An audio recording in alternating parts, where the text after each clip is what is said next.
മോന്റെ വീട്ടിൽ ആരൊക്കെയുണ്ട്? അനിയനുമായി വഴക്കൊന്നും ഇട്ടേക്കില്ല കേട്ടോ.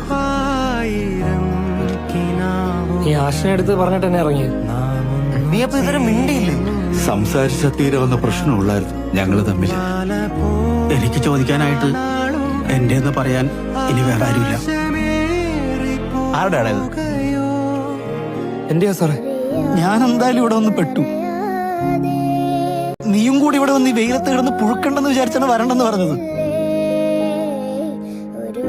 ഞാൻ അല്ലാതെ പിന്നെ ആര്?